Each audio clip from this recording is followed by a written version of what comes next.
Wiwin, terima kasih atas waktunya dalam proses kegiatan ujian ini. Kemudian bidan-bidan muda, Mbak Desi dan Mbak Nita.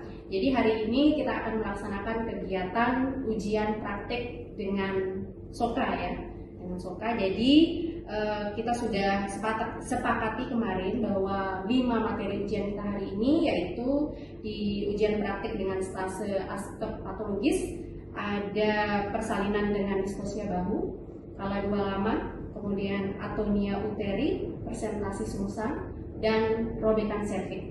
Sudah dipelajari? Sudah.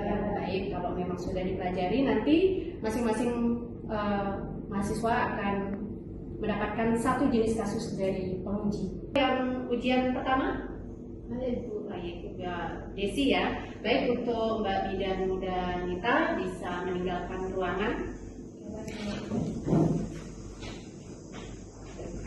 Baik, untuk Mbak Desi, jadi kami tentukan di sini ujiannya terkait tentang atonia uteri ya.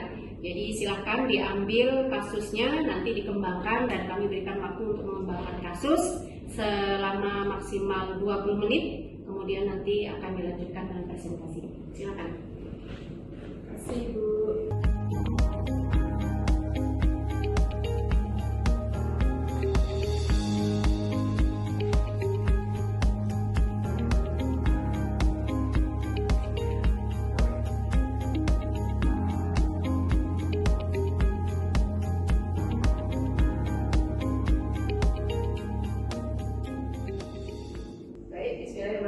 Assalamualaikum warahmatullahi wabarakatuh.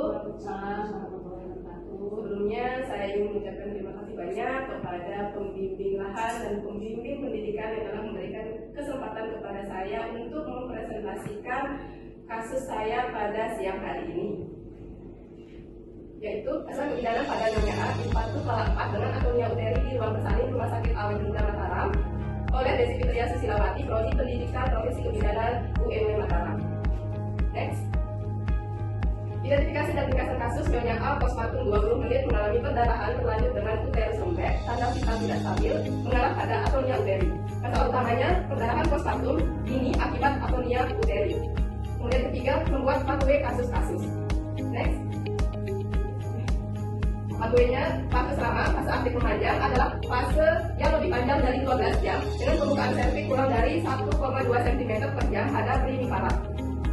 Mekanismenya, kontraksi berulang dalam waktu sangat lama, otot uterus kehabisan energi atau ATD, otot rahim kelelahan akibat kontraksi tidak teratur, kemudian otot rahim tidak atau kurang mampu melakukan kontraksi dan kontraksi uterus. Nah, sehingga terjadilah perdarahan oleh karena atonia uteri. Next. Subjektif.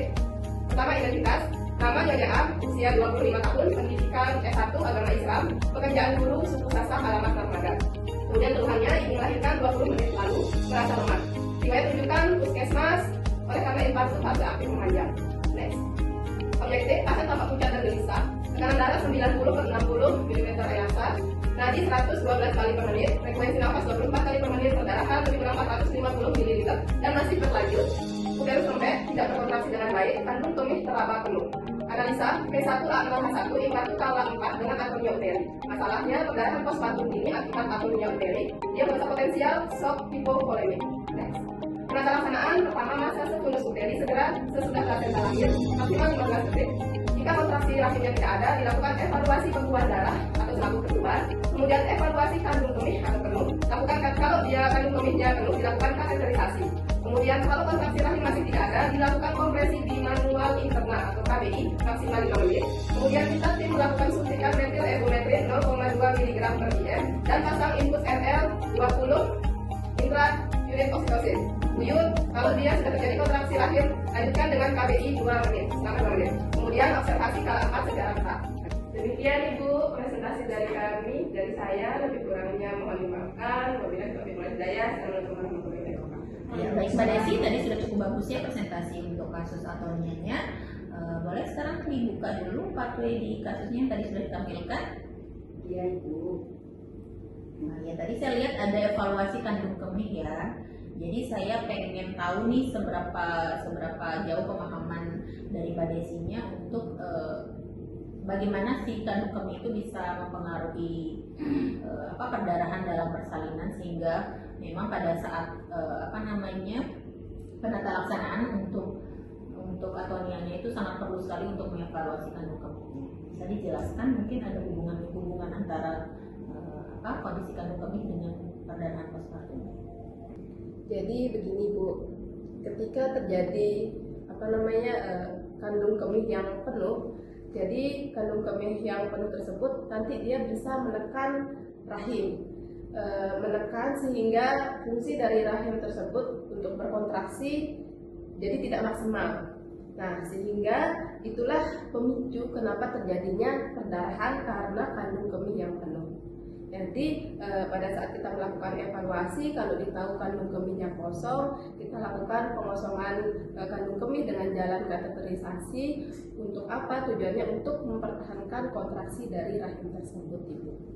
Oke, baik. Tadi sudah banyak sekali ya pertanyaan dari Ibu Wiwit. Mungkin Ibu sedikit memberikan masukan aja. Ini luar biasa tadi Mbak Desi sudah membuat pathway yang cukup bagus dengan Canva lagi gitu ya. Nah, nanti mungkin di bagian subjektif dilengkapi data-data yang kurang, kemudian di penata laksanaan tadi yang terakhir ya, jadi harus jelas dipisahkan di mana munculnya udah lakukan kateterisasi, kemudian kompresi bimanual sudah ya Mbak. Jadi dari penata laksanaan ini sudah sesuai nggak dengan protap yang ada? Sudah. Oke, kalau memang ini sudah bagus sekali ya Bu Win ya. Insya Allah lah. Mungkin itu aja deh dari Ibu.